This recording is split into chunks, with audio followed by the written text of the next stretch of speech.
Okay, let's see if we can make a blocking board from Dollar Tree. We are here right now reporting from outside the store. Let's go. I forgot to say, hey everyone, it's Priscilla from This Is Queen Crochet, and I'm looking at push pins right now because I was really hoping to find a foam board at Dollar Tree or Walmart. Spoiler alert, there was no foam board, but I got them because I didn't know in advance because they're really pretty. Also, guess which one of these I got for a future video. So I got what I could from Dollar Tree. I forgot to say I got these pegboards. Save money, live better, Walmart. So I found these wooden rods that'll fit for $1.12 plus tax, and I got some yarn for a pattern.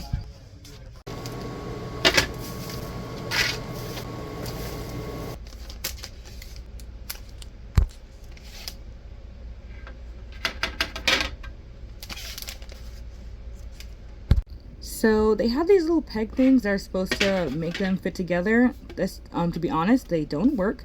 So ignore that. So I spent $1.25 for each of these. So it's about $5, say $5.35 for 4 of these pegboards.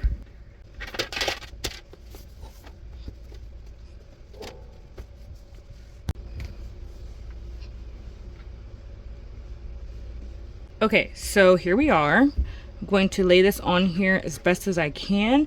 I know you can also use like this, a folded towel to block, which is also why I got those push pins. Maybe try that later.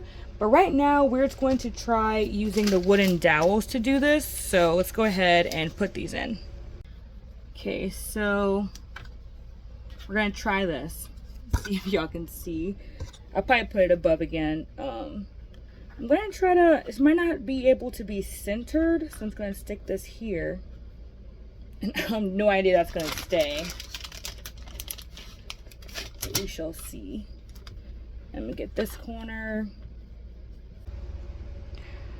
All right.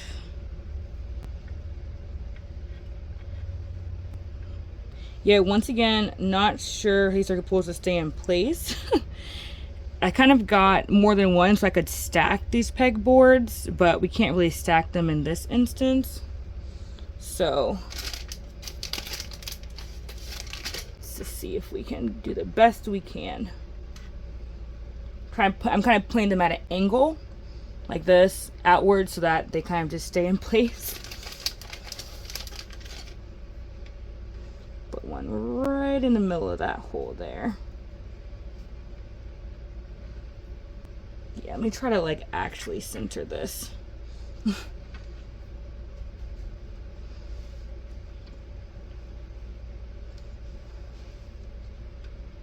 There we go.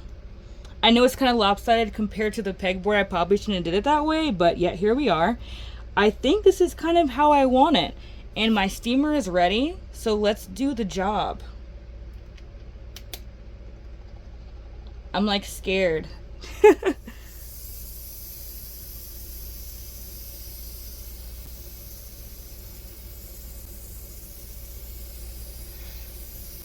See if we can get up close.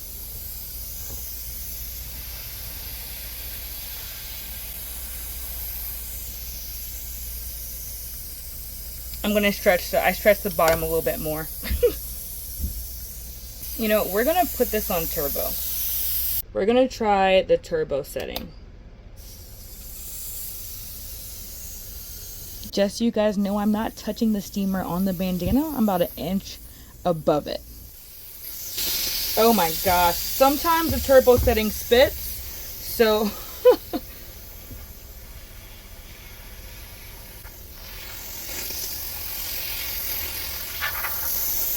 but it just spits water, so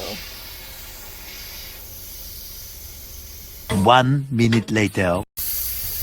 okay, so let's see when I take these pegs off if it stays in place.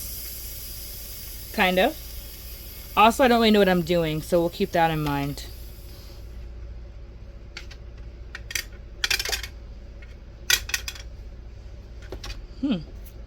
Okay, I can, oh, it's soaking wet.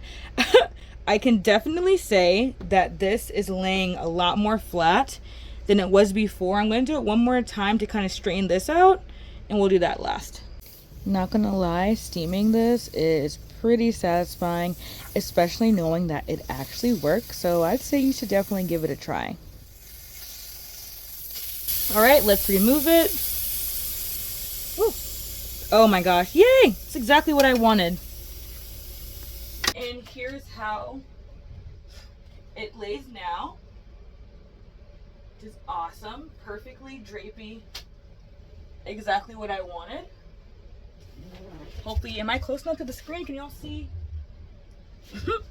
But yeah, so you can definitely tell that the steaming worked. Look at that, it's like perfect now. Yay!